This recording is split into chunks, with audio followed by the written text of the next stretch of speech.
Rey de justicia, Rey de verdad. ¿Cómo están? ¿Bien? Qué bueno.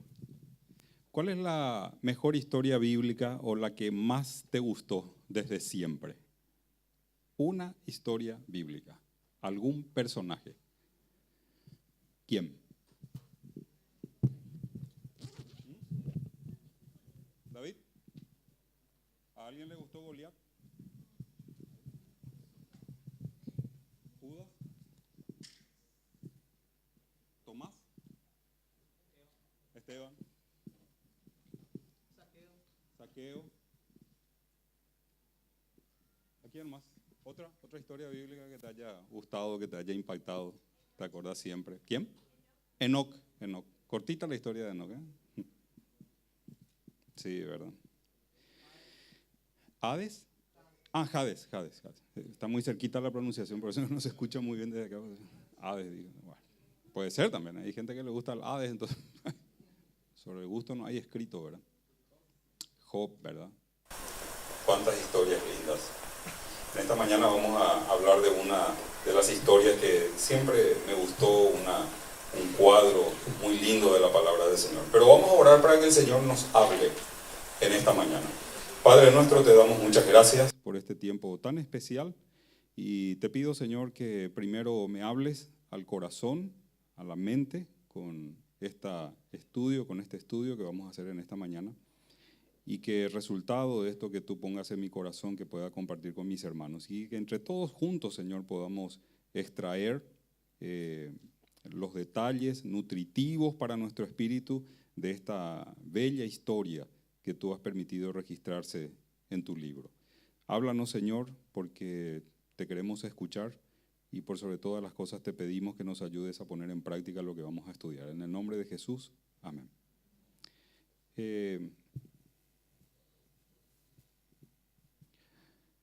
Realmente este tema es un tema muy lindo, ¿verdad? Un tema muy lindo que creo que el Señor nos va a hablar a todos en esta mañana. Esto es lo que ustedes tienen en sus boletines, ¿verdad? Para completar. Pero antes de completar esto, a mí me gustaría acercarme a Marcos capítulo 10, ¿verdad? Marcos capítulo 10 y observar algunos detalles que son muy interesantes en este relato bíblico.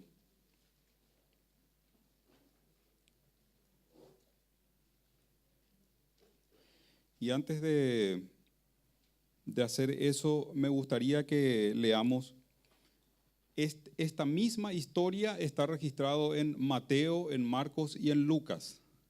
Y se trata del mismo personaje, se trata de la misma situación, el mismo lugar, pero desde tres ángulos diferentes, con algunos detalles distintos.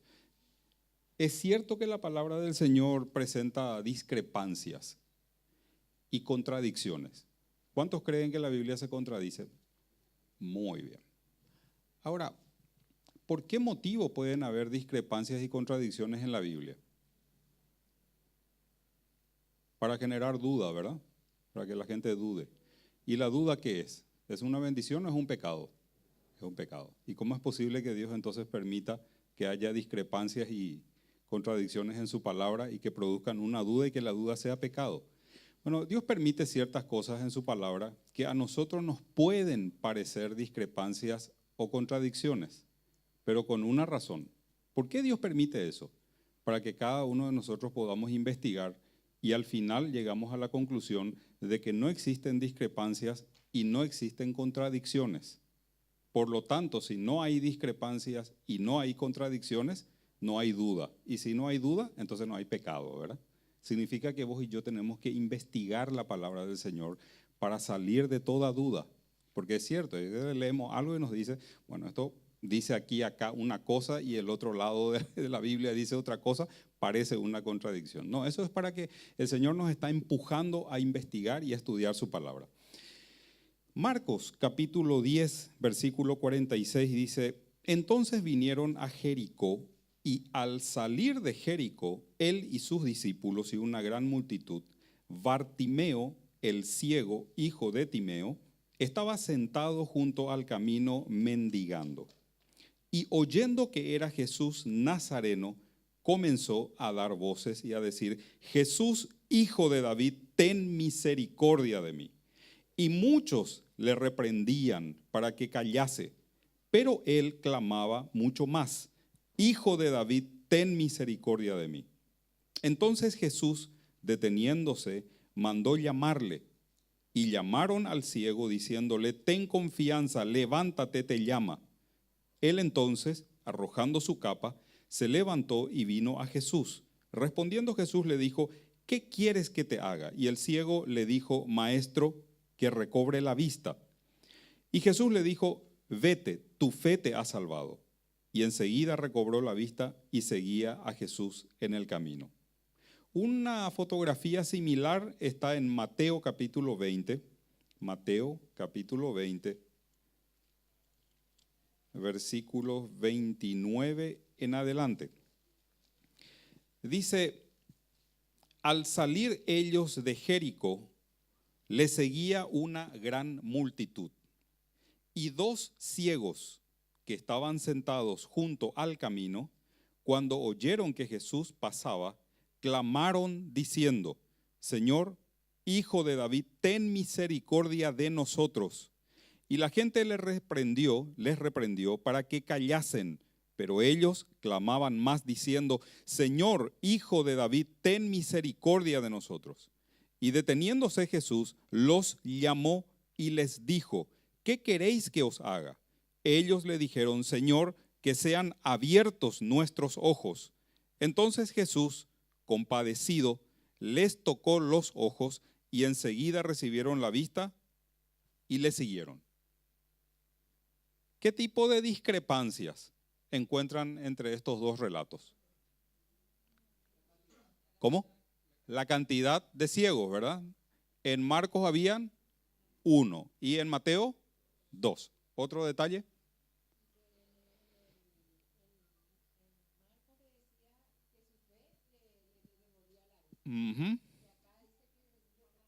Le tocó a los dos ciegos, ¿verdad?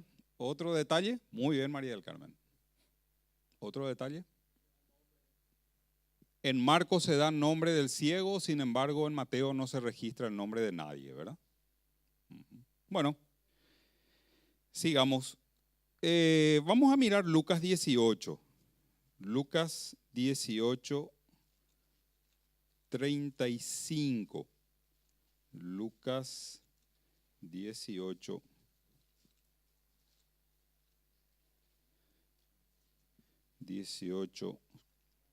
35.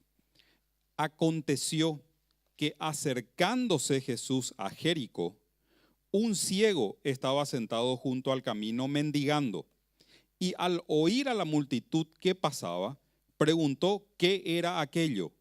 Y le dijeron que pasaba Jesús Nazareno. Entonces dio voces diciendo: Jesús, Hijo de David, ten misericordia de mí. Y los que iban delante le reprendían para que callase, pero él clamaba mucho más: Hijo de David, ten misericordia de mí. Jesús entonces, deteniéndose, mandó traerle a su presencia, y cuando llegó le preguntó, diciendo: ¿qué quieres que te haga? Y él dijo: Señor, que reciba la vista. Jesús le dijo: recíbela, tu fe te ha salvado. Y luego vio y le seguía, glorificando a Dios, y todo el pueblo, cuando vio aquello, dio alabanza a Dios. ¿Discrepancias?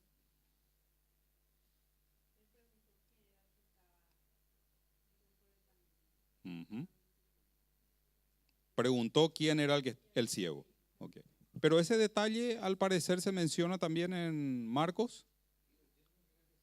Y oyendo que era Jesús. Sí, se da ese detalle interesante en Lucas. Interesante el detalle. ¿Otra discrepancia? Que reciba la vista. ¿Cómo dice el texto? Ok, ese es un agregado interesante allí, ¿verdad? ¿Otro detalle?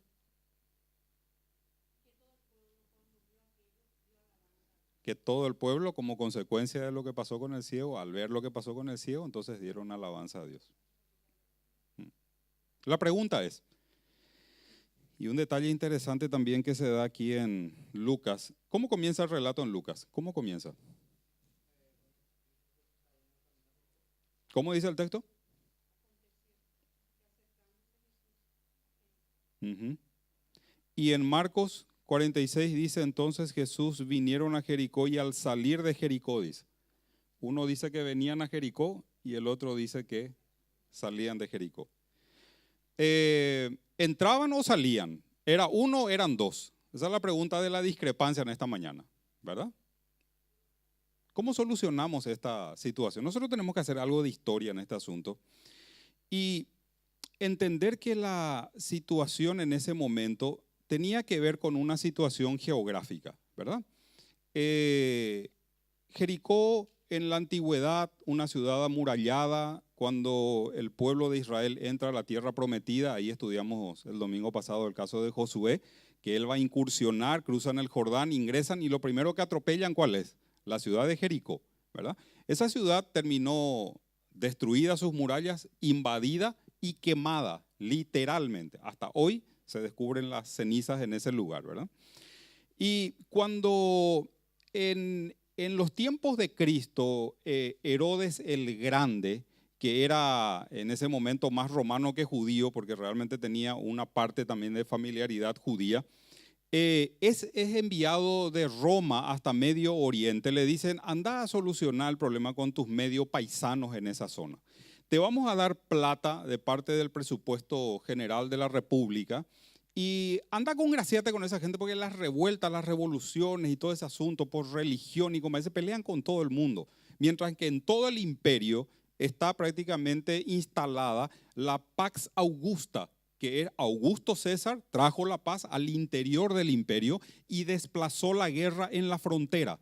Por ejemplo, en la zona de Gran Bretaña tenían, por ejemplo, la muralla Adriana que separaba a las tribus galas, a todos los bárbaros, los celtas, ¿verdad? Más allá de la muralla, y de hacia adentro de la muralla, entonces reinaba la paz. Solamente en la zona de Palestina había una serie de revoltosos que armaban guerrillas y tumulto todo el tiempo. Entonces le mandan a Herodes el Grande, y lo primero que hace es al llegar a la zona de Palestina, le dice, bueno muchachos, ¿qué quieren? Y vos sabés, Herodes, que el tema de nuestro templo pues es una cuestión, bueno, ok, acá tenemos algo de plata, traigan los arquitectos, las piedras levantaron el templo de Jerusalén, el segundo templo, aquel templo del cual Jesucristo dijo no quedará aquí piedra sobre piedra, ese templo es lo que habían levantado en ese momento. Y bueno, ¿qué otra cosa? Y viste que todas las ciudades simbólicas son importantes, por ejemplo Jericó. Entonces lo que él hace es reconstruir la ciudad de Jericó. Deja la ciudad antigua de Jericó, que es precisamente esta. Y la ciudad de Jericó antigua tiene prácticamente este contorno, que cualquiera que viaja a Israel, seguramente Pedro habrá estado en esa zona, tiene este perímetro, que es del tamaño del estadio de la olla del Cerro Porteño, ¿verdad? Ese era más, bueno, el estadio Defensores del Chaco, para que no nos peleemos. Entonces, más o menos ese era el tamaño del Jericó histórico que se está desenterrando. A 1,5 kilómetros de aquí, Herodes reconstruyó Jericó, la nueva Jericó. Entonces, lo que posiblemente haya sucedido es que Jesús, cruzando por Jericó antigua, va rumbo a Jericó nueva. Y en ese tramo de ruta de 1,5 kilómetros, entonces se encuentra con estos o con este ciego. ¿Era uno o eran dos? Y lo más probable es que hayan sido dos, pero que se rescata el nombre de uno solo como por algún motivo muy especial. Entonces, nosotros cuando nos acercamos a esta historia, lo primero que la palabra nos trae es el nombre de un lugar. Y cuando vos lees la Biblia y encontrás el nombre de un lugar y en ese lugar se va a desarrollar una historia, lo primero que Dios te está ordenando es que investigues la historia de ese lugar. Y cuando nosotros leemos la palabra Jericó, viene un montón de información a nuestra mente, ¿verdad? ¿Jericó qué es? Y Jericó es una ciudad amurallada, ¿verdad? Una ciudad amurallada, una ciudad que se opone al pueblo de Dios, no quieren saber nada, ¿verdad? Aunque hayan recibido ya una cartita de que aquí estamos, ¿qué vamos a hacer la paz o vamos a hacer la guerra. Ellos, sin embargo, se enfrascaron en su posición, ¿verdad? Entonces Dios ordena que los israelitas tomen las armas, pongan los cañones frente a las murallas y va a dar la señal para atropellar. ¿Fue así o no fue así? No, en realidad que Dios le dijo, saben muchachos, su estrategia de guerra no sirve para nada. No, pero si durante 40 años estuvimos por el desierto acá vagando, ya aprendimos de la guerra. No sirve para nada. No es con armas de guerra, no es con estrategias humanas. Yo les voy a enseñar cómo se maneja la estrategia dentro de la tierra prometida. Fuera de la tierra prometida pueden hacer lo que se les antoje, pero dentro de la tierra prometida se hacen las cosas como yo quiero y como yo les ordeno. Bueno, ¿y qué vamos a hacer, Señor? Y lo que yo les pido es que ustedes comiencen a marchar y comiencen a cantar. ¿No te parece? Porque estás un poco equivocado. No, hagan nomás. No hace falta que ustedes entiendan lo que yo les estoy diciendo. Ustedes tienen que hacer nomás. Entonces el pueblo de Israel agarró las trompetas, agarró el arca y ahí le vemos entonces a los israelitas que se van todos contentos, cantando. No sé qué himno habrán estado cantando ahí, ¿verdad? Pop no creo que haya habido en esa época, tampoco no creo que el rock haya estado todavía vigente. Pero sí los himnos porque lógicamente era algo tradicional del pueblo de Israel. Y entonces, ¿qué pasó con los de Jericó? Comenzaron a autodestruirse, ¿verdad? No, sucedió lo que todos nosotros conocemos. Eso es lo que te conecta con esta palabrita llamada Jericó al entrar en el relato que vamos a ver. Y no podés pasar por alto esto, porque allí está la semilla del entendimiento de lo que va a pasar en esta historia en el Evangelio. Dios hace las cosas como a Él mejor le parece. Y nosotros lo mejor que podemos hacer es hacerle caso a Él. Su estrategia no es mejorable. Dios no te pide tu opinión, Dios te pide tu obediencia nomás.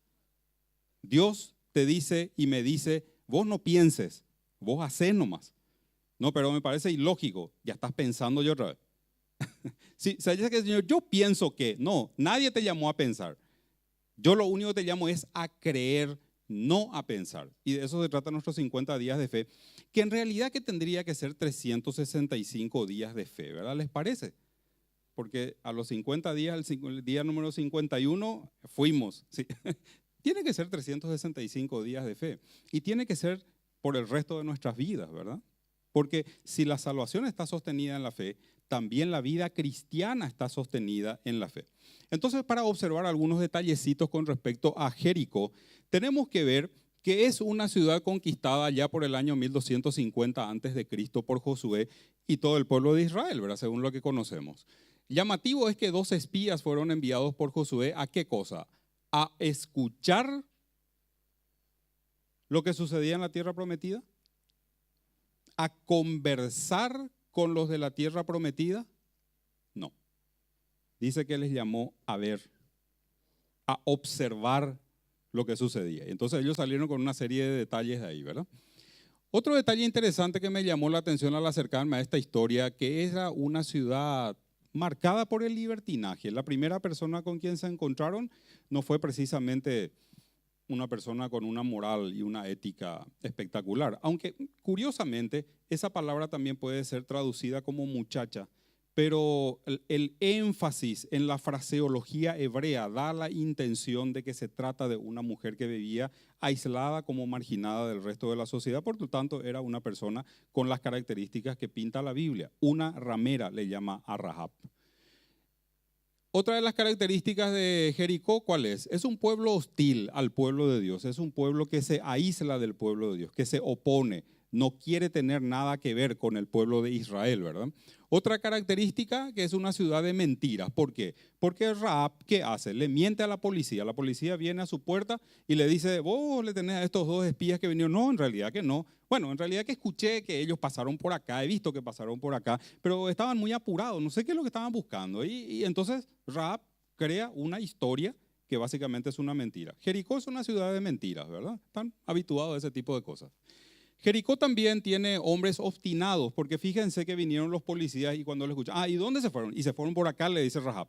Y cuando ellos salieron, ahí se cerró las puertas de Jericó porque ya es de noche, entonces las murallas tienen que estar bien cerradas, las puertas bien cerradas. Bueno, entonces ¿qué hicieron los policías? Salieron corriendo y cuando salieron las puertas de Jericó se cerraron y ellos continuaron en la zona del vado del Jordán, en la planicie del Jordán, fueron a buscar a estos dos espías. Entonces nos habla de que eran hombres obstinados, ¿verdad? Hombres obstinados. Y por último, era una ciudad hermética. Vos sabés que estas son características de la sociedad en la que vivimos. Estas son características del hombre sin Cristo y la mujer sin Cristo. Son personas mentirosas, son personas obstinadas, son personas que no quieren tener nada que ver con el pueblo de Dios, mucho menos con Dios. Son personas que herméticas y distantes, ¿verdad? Corazón duro, ¿verdad? Pero no nos hagamos una falsa ilusión. Esto también sucede dentro del pueblo de Dios, ¿o no? Tristemente, ¿verdad? Son las características propias de esa palabra sencillita que es Jericó. Ahora, si hacemos un salto histórico, 1250 años después de la destrucción de Jericó, y caemos en Medio Oriente al momento de nuestro relato en el Evangelio. Y entonces encontramos en ese lugar a un hombre llamado Bartimeo. Y entonces Bartimeo dicen que proviene de un nombre arameo, que básicamente es una contracción del nombre Timoteo y significa hijo de honor o hijo de honorables o del honorable. Llamativamente, este es el único nombre de entre los dos que rescata Marcos, ¿verdad? Pero cuando nos acercamos a este detalle, también vemos que la ciudad de Jericó es símbolo de encierro, aislamiento, resistencia, obstinación y prisión. Y claro, porque estaban amurallados, pues. Y ellos dicen, estamos protegidos. Pero quien está amurallado también está en la cárcel, está encerrado. Les invito a que alguna vez lean El caballero de la armadura oxidada. Un caballero de la Edad Media, de la literatura clásica, donde dice que este hombre tantas veces salía a la guerra que se ponía su armadura, su casco, agarraba su lanza, no sé cómo se llama, la lanza larga esta contra que los caballeros andaban ante a caballo, o sea, se montaban y iban a una especie de no sé, una lanza tipo jabalina, pero y totalmente armado, ¿verdad? Totalmente enrejado, con su espada aparte, ¿verdad? Iba y venía continuo. Con las veces que el rey tocaba la trompeta para ir a la guerra, era el primero que estaba a la cabeza. Y las veces que llegaba a su casa eran cada 6 meses aproximadamente, ¿verdad? Y su familia un día le dijo, mira, vos todo el tiempo estás en la guerra, ¿verdad? Estás armado, acorazado, pero acá tu hijo no te ve, tu hija no te ve. Yo, tu esposa, te necesitamos en la familia. Sí, pero viste que él me manda la misión, ¿verdad?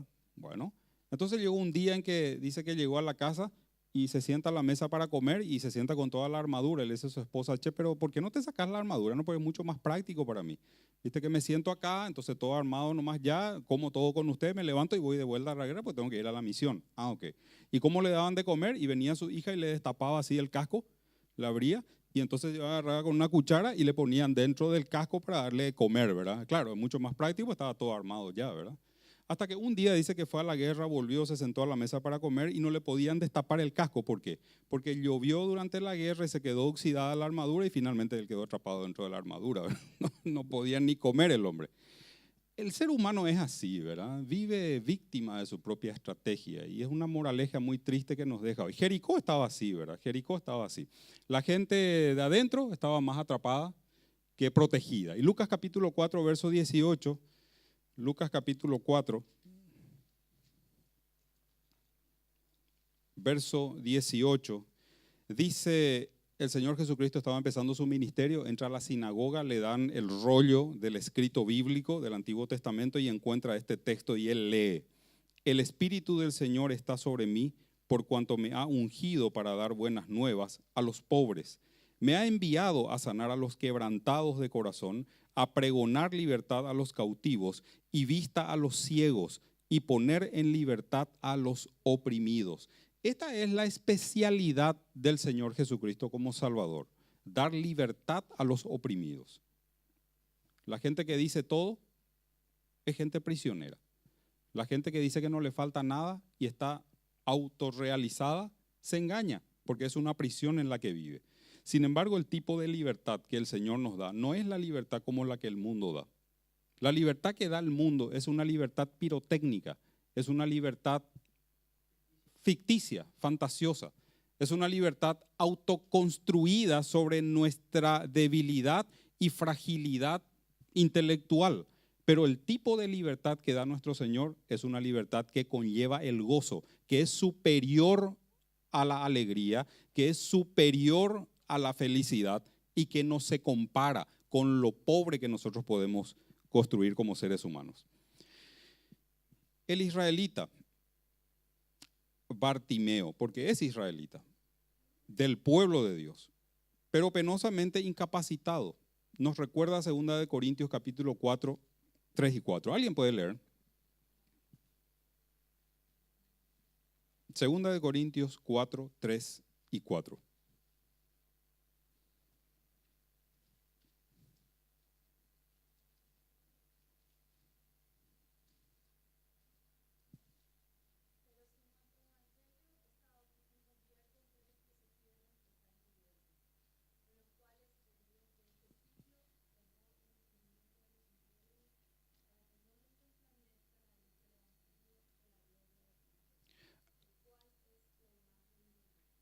Aquí vemos a un israelita ciego. Y este israelita ciego es prototipo de Anás, Caifás y todos los que se opusieron al Señor Jesucristo.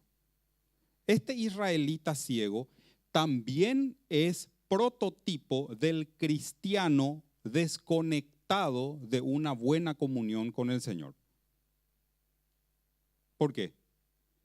Porque un judío que tenía la misma palabra de Dios por escrito en sus manos, que convivía con la palabra, se supone que debería de tener una visión espiritual 100%, ¿verdad? Esta ceguera que estaba teniendo Bartimeo, a nosotros nos enseña que es posible que con la Biblia en la mano seamos absolutamente ciegos. No, pero no puedes decir eso. A lo mejor alguien del Antiguo Testamento podría ser, pero un cristiano ciego es imposible. ¿En serio? ¿En serio me estás diciendo? Sí, en serio. Entonces te voy a pedir que me acompañes un poquito a Apocalipsis, capítulo 4, capítulo 3, versículo 17, donde el Señor le habla a la iglesia de la Odisea y le dice a los cristianos, porque tú dices, yo soy rico y me he enriquecido. ¿Ah, sí? Sí, Señor.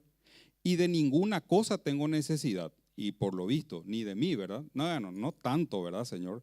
Y no sabes que tú eres un desventurado. No, pero yo soy creyente, hijo de Dios. Claro, no me interrumpas más. Aparte de eso, eres un miserable. Aparte de eso, eres pobre. Aparte de eso, eres ciego y estás desnudo. Por tanto, yo te aconsejo que de mí compres oro refinado en fuego, para que seas rico y vestiduras blancas para vestirte, y que no se descubra la vergüenza de tu desnudez, y unge tus ojos con colirio para que veas. Ah, ok, Señor, me callo. Me llamó la atención estas tres frases. ¿Cómo estaba Bartimeo? Estaba sentado, estaba junto al camino y estaba mendigando. ¿Qué te dice sentado? Inactivo. ¿Qué te dice sentado? Falto de motivación, ¿verdad? ¿Qué te dice sentado? Conformista, ¿verdad? Sin esperanza. Intransigente porque sabiendo lo que tiene que hacer no lo hace, ¿verdad? El que sabe hacer bueno y no lo hace, le es pecado, ¿verdad? Apático. Que el incrédulo esté así, ya sabemos por qué. Pero que el creyente esté así, honestamente no sabemos por qué.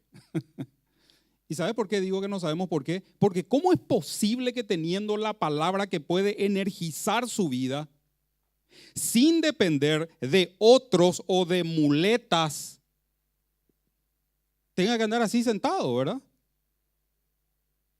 La siguiente frase que me llama la atención es ¿cuál? ¿Qué te dice junto al camino? Que no está en el camino, ¿verdad? Ahora, ¿Bartimeo tenía la culpa de estar o no estar en el camino, sí o no? Pero él tenía la culpa de estar en el camino o no. Por supuesto que no. Por su impedimento visual, no podía él saber si estaba o no estaba en el camino, ¿verdad? Además de eso, en esa época, no había posibilidad de que alguien te preste un anteojos y salga con un bastón blanco a tantear el cordón de la vereda, ¿verdad? Porque en esa época el cordón de la vereda no existía. Entonces para él el camino podía ser el interior de su casa, para él el camino podía ser la cancha, para él el camino podía ser en medio de la ruta y él no se va a dar cuenta. Y esto nos habla a nosotros de qué? De que hay muchos creyentes empantanados en la cuneta del camino. Hay muchos cristianos que están patinando, que el inconverso patine, se entiende, pero que el creyente patine teniendo que calzarse el apresto y las sandalias. Y fíjate que el soldado romano tenía dos tipos de sandalias. La sandalia era única en su estructura, era una suela principal sobre la que posaba su pie y luego liaba totalmente hasta la rodilla, hasta atar muy bien para que no se le mueva. Pero cuando él tenía que cruzar los Alpes, ¿qué hacía? Era una especie de botín hasta media altura de la pantorrilla, bien atado, pero era un zapato con suelas de clavos para tener tracción en la nieve. El cristiano no tiene excusa para enfrentarse a cualquier tipo de circunstancias y a cualquier tipo de problemas y no tener tracción y resbalarse. Entonces este dice que está sentado cerca del camino, al costado del camino. Y un peligro era que esté sentado en el camino mismo, porque con su ceguera no iba a distinguir si le venía una Scania encima o le iba a rozar un triciclo. Él no tenía discernimiento de eso. Nuestro problema cuando nos desconectamos de la comunión con Dios es la falta de discernimiento para saber dónde estamos. En pocas palabras, estamos desubicados. Pero hay una tercera palabra también allí, ¿verdad? ¿Cuál es la palabra? ¿Quieren decir algo al respecto? No, creo que esa palabra es muy expresiva, ¿verdad? Ese era Bartimeo y su estado. Dice que era Jesús. Mi pregunta es ¿cómo lo supo? La gente que veía sabía lo que Jesús estaba haciendo. La gente que escuchaba muy bien y que tenía movilidad por su cuenta podía seguir a Jesús, podía palpar, podían ver, podían constatar lo que Jesús de Nazaret estaba haciendo en materia de milagros y en materia del mensaje. Y esa gente seguramente le comentó a Bartimeo lo que Jesús de Nazaret hacía y lo que decía, ¿verdad? Ahora, ¿cómo lo supo? Y entonces puedo recurrir a Romanos capítulo 10, verso 17. ¿Alguien puede leer? Romanos 10, 17.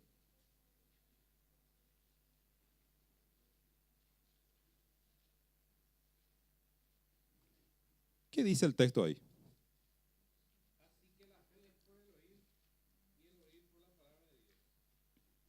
Hay gente que escucha mucho y todavía está detrás del ver.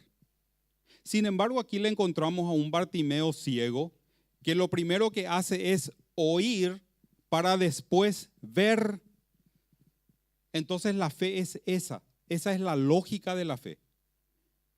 estamos equivocados si decimos no.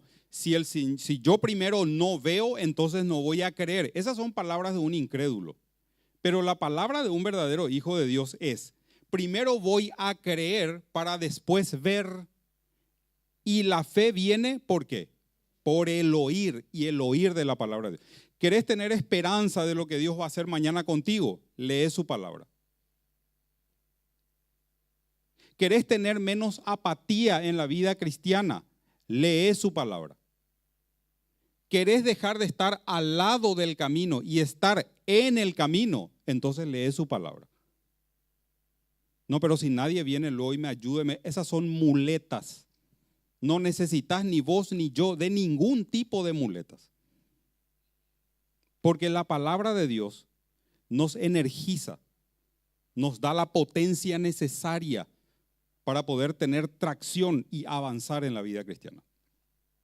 Son detalles que comparto con ustedes, resultado de mis lecturas de este cuadro. Comenzó a gritar: Jesús, hijo de David, ten misericordia de mí. Qué llamativo es esta frase, ¿verdad? Hijo de David, ten misericordia de mí. ¿Qué era Bartimeo? Hijo de honor o hijo del honorable. Bar es hijo y Timeo posiblemente el nombre de su padre, ¿verdad? Hijo de Timeo. Y acá hay una guerra entre dos nombres. Uno es hijo de Timeo y el otro es hijo de David. Cuando pensamos en David, ¿quién no quiere ser hijo de David? ¿Quién quiere ser hijo de David? ¿Quién quiere ser aquí hijo de David? ¿Quién quiere ser? ¿Ahí hay alguien más que quiere ser hijo de David? Espectacular. Todos queremos ser hijos de David. Pero cuando nos detenemos a estudiar la historia de David, que mató a Urías Eteo y cometió adulterio quedándose con la esposa de Urías Eteo, entonces pregunto, ¿cuántos queremos ser hijos de David? Bueno.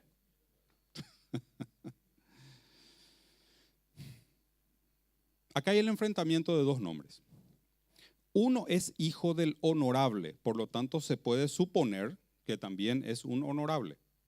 El otro es Jesús de Nazaret, hijo del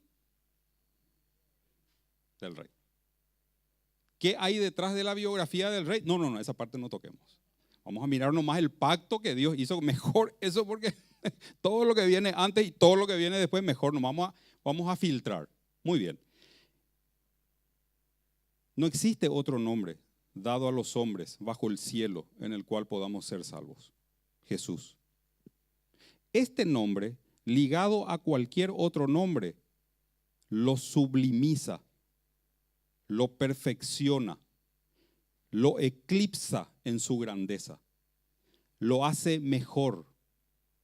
Vos y yo somos nada, pero cuando el nombre de Jesús se asocia con nuestro nombre, somos todo y estamos completos. Cualquier nombre asociado con Timeo, que es honorable, no alcanza todavía a la grandeza y a la nobleza y a la honorabilidad de este nombre, Jesús de Nazaret. Y entonces ese que es hijo del honorable necesita clamar a ese hijo de David: Jesús, hijo de David, ten misericordia de mí. Misericardio. Cardio, cardíaco, corazón. Misere, miseria, podredumbre. Te ruego, Señor, que me ayudes en mi miseria. Soy nada delante de ti. Por más de que el nombre de mi Padre signifique lo que signifique, ante tu grandeza y ante tu poder, yo no soy absolutamente nada. Y ese es el clamor que hace el incrédulo en el momento de aceptar a Cristo como su Salvador personal. Pero no te creas, vos sabés que vos y yo como creyentes también necesitamos clamar todos los días al Señor: ten misericordia de mí. Todos los días. Mostrame un perfecto. Nosotros nomás lo que queremos vidriar y blindar nuestra consagración, pero no es tan así. Yo te puedo asegurar que si estuviera en el lugar del apóstol Pablo, jamás escribiría lo que él escribió. Lo que quiero hacer, eso no hago, dijo Pablo. Y lo que no quiero hacer, eso hago. Miserable de mí, ¿quién me librará de este cuerpo de muerte? Si vos y yo estuviéramos con la pluma del apóstol, dudo mucho. ¿Sabes por qué?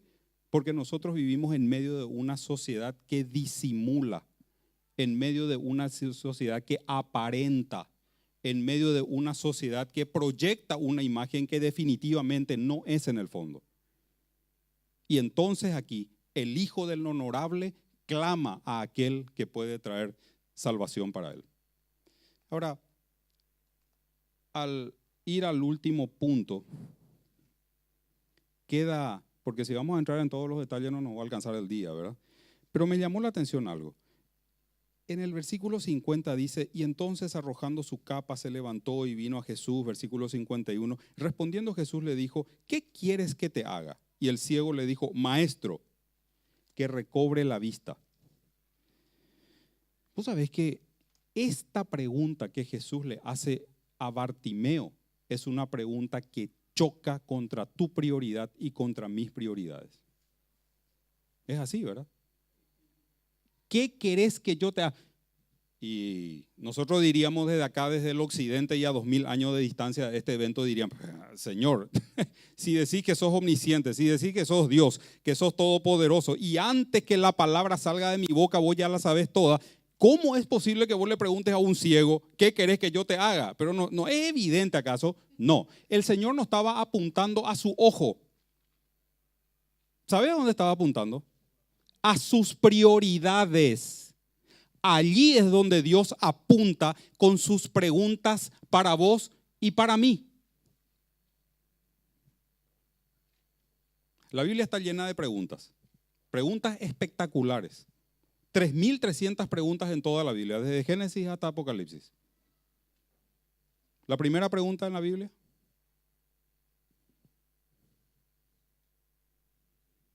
Primera pregunta en la Biblia. ¿Dónde estás tú?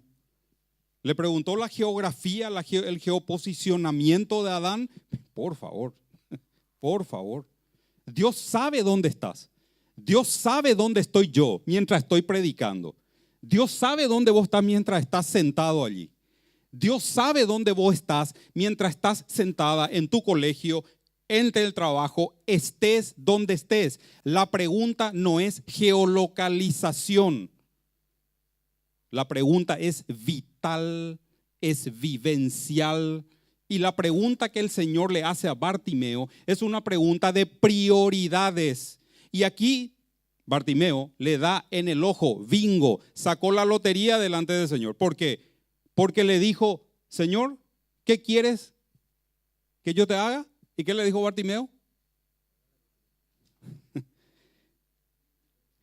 No le dijo, Señor, dame la plata para salir de la mendicidad.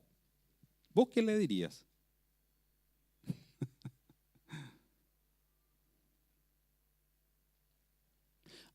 Hay personas que le piden a Dios la solución de sus problemas, pero no le piden a Dios que le dé luz e inteligencia espiritual a pesar de que continúen los problemas.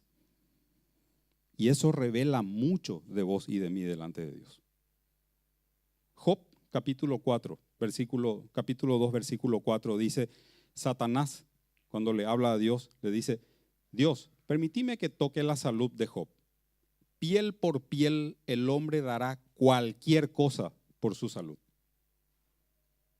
Vos y yo tenemos que pedir menos por nuestros problemas de hoy. ¿Y sabes qué tenemos que pedir más? Santidad en nuestras vidas. Sentirle más de cerca al Señor en su palabra. Que cuando terminemos de leer su palabra, no salgamos a la calle, sino que nos arrodillemos allí mismo donde estamos y que clamemos al Señor para que nos haga más santos todos los días. ¿Qué quieres que yo te haga? Bueno, entonces ahí está Bartimeo con una pregunta clave. Hubiera querido tener para poder completar los detalles de las palabras, pero creo que sería importante detenernos aquí y analizar bien cuánto de Bartimeo y de Bartimeas tenemos cada uno de nosotros. ¿Cuánto de mendigos y mendigas delante de Dios tenemos cada uno de nosotros? ¿Cuánto de Jericó tenemos cada uno de nosotros? Y si quisiéramos realmente terminar como Bartimeo, antes de contarle a la gente de que nosotros somos cristianos y creyentes, que la gente con el simple hecho de vernos se encarguen de glorificar a Dios por toda la ciudad de Asunción. Y en esta mañana nos queda un gran desafío.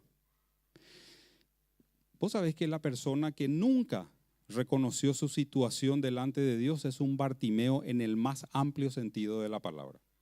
Es una persona ciega y es una persona que está mendigando y le mendiga al mundo. Y el mundo nunca va a satisfacer sus necesidades, porque por más que te den, siempre te va a faltar. El mundo es una jaula de mendigos.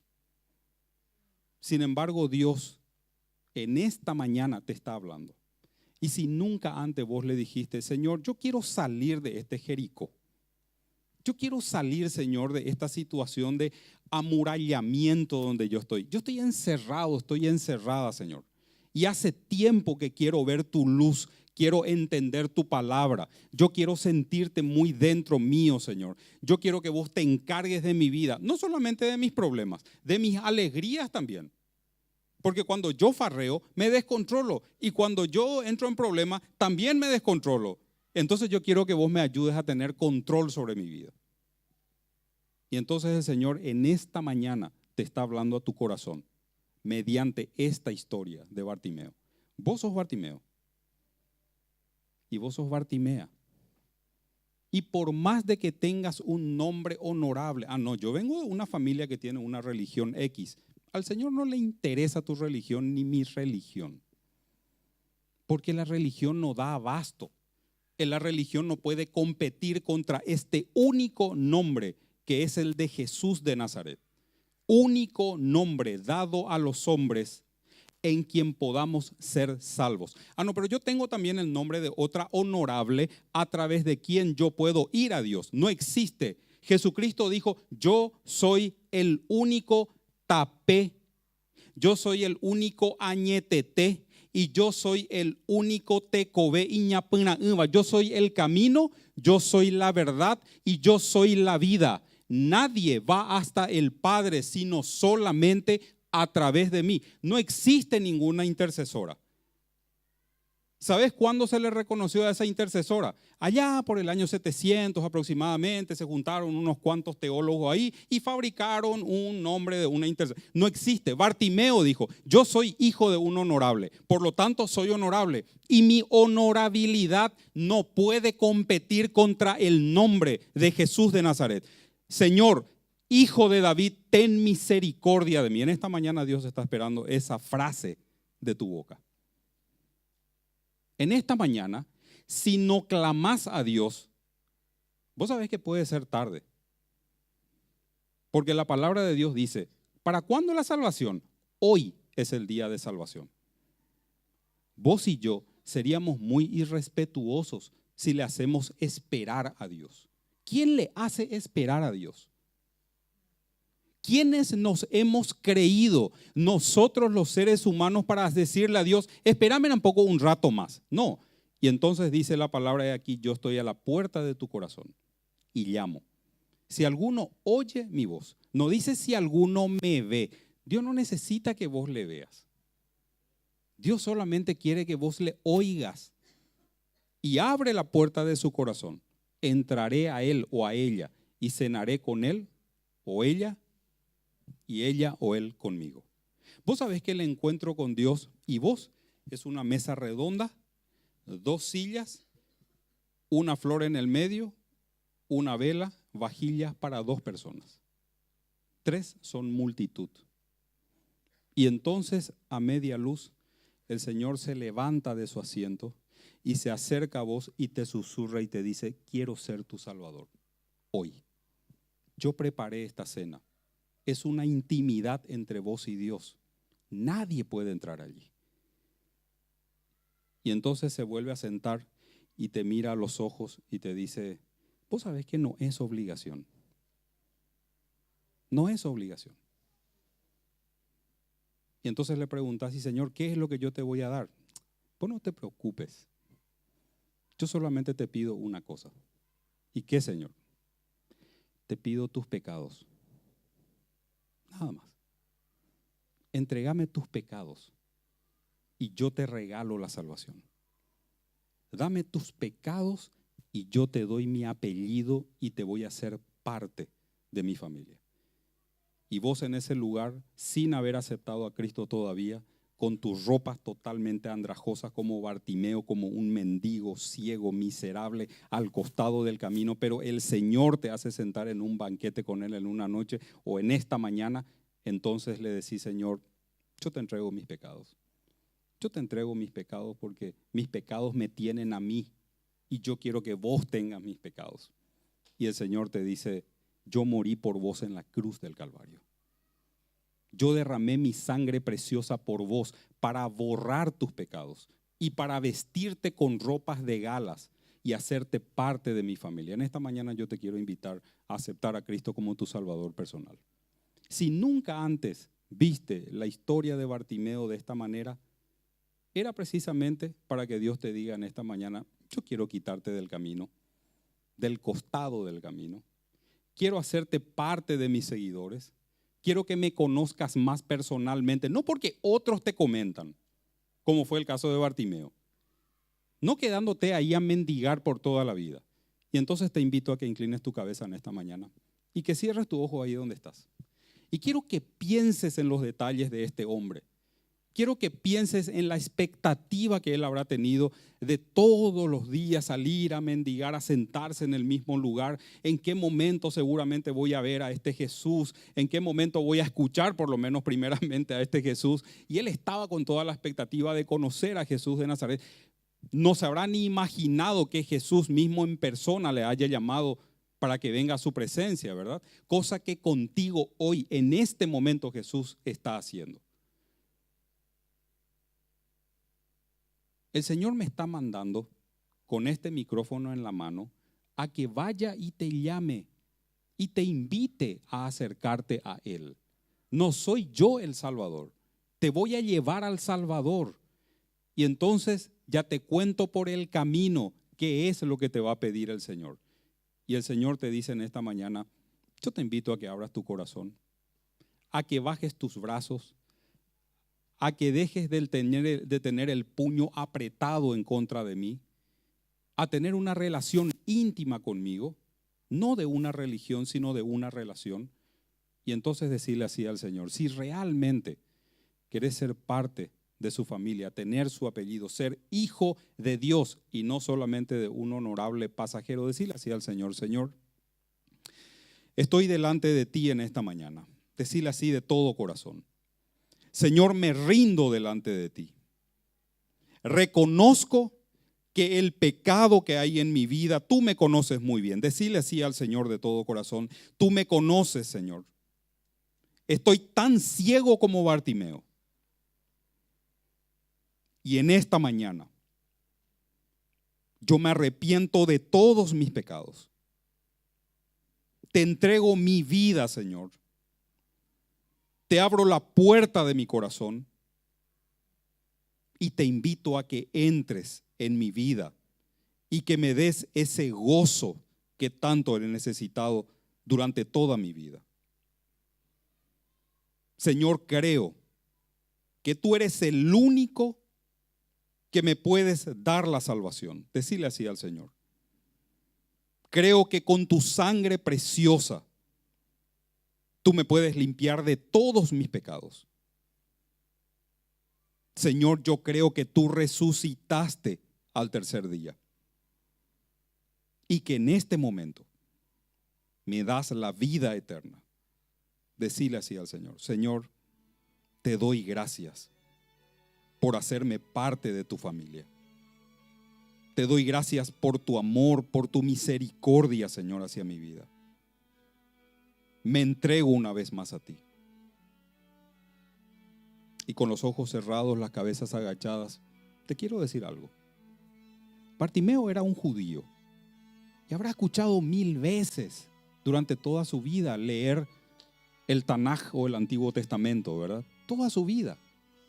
Pero era un mendigo, era un desventurado, era un miserable, era un hombre que era llevado de aquí para allá por la gente. No tenía autonomía propia.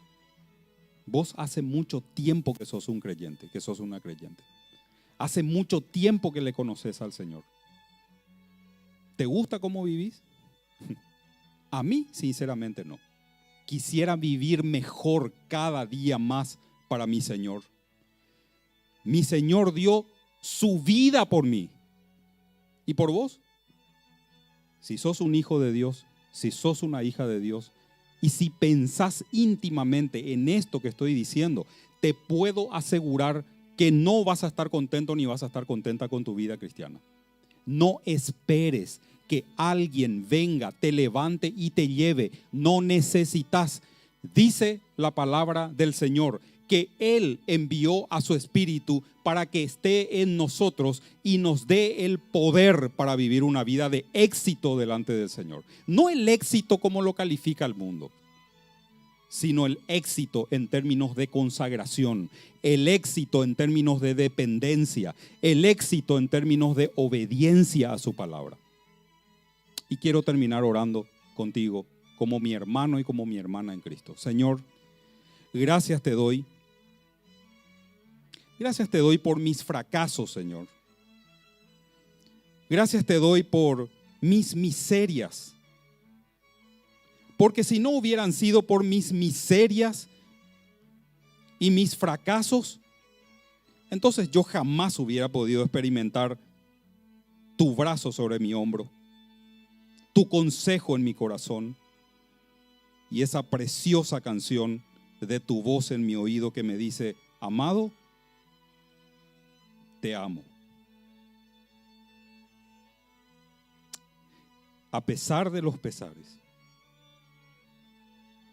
Señor, te doy gracias por cada uno de mis hermanos y mis hermanas de la iglesia del centro. Bendícelos, Señor. Guárdalos. Y aún en medio de nuestras flaquezas y nuestros fracasos, poder levantarnos, Señor. Levantar los brazos y las rodillas paralizadas y hacer sendas derechas para nuestros pies. Porque ningún ciego, Señor, puede hacer sendas derechas para sus pies, sino solamente nosotros que somos tus hijos. Nosotros que tenemos el privilegio de tener ese colirio en nuestros ojos de tu palabra que nos ayuda a hacer sendas derechas para nuestros pies. Pero, Señor, ayúdanos a recordar cada día que somos rengos de por vida. Pero mediante esas sendas derechas, hechas con la ayuda de tu Espíritu Santo, lo rengo no se va a salir del camino. Señor, gracias por la historia de Bartimeo. Gracias por tu historia principalmente, porque es una historia de misericordia, porque es una historia de fe, que nos muestra que primero es creer y lo segundo es ver. Te agradecemos, Señor, en esta mañana porque nos hablaste al corazón. En el nombre precioso de Cristo Jesús. Amén y amén. Pedro. Muchas gracias, amado. Estamos avanzando un poco en este camino por la fe que nos anima un poco a ir adelante. Tienen los bosquejos ahí. Yo le voy a dictar un poquito ya que no pudo. El primer punto es aprovechar el momento. Bartimeo lo hizo. El segundo punto es dominar tu miedo. Le dijeron todos, cállate. Pero él dominó su miedo y continuó adelante. Tercero, anuncia tu fe. Lo hizo Bartimeo. Jesús, hijo de David, ten misericordia de mí. El cuarto, recibe la gracia de Dios. Bartimeo entonces recibió la gracia de Dios. Ante eso tuvo que aprovechar el momento, dominó su miedo y anunció su fe. Dijo, sí, yo creo que Dios puede hacer algo grande. Recibió la gracia de Dios y el último da el siguiente paso. Si te quedas ahí con este estudio bíblico, con todo lo que Amado nos explicó, y no das el siguiente paso, esta campaña no va a tener ningún efecto en tu vida. Así que da el siguiente paso. Muy bien, seguimos en la otra semana con nuestros 50 días de fe. y abriste camino.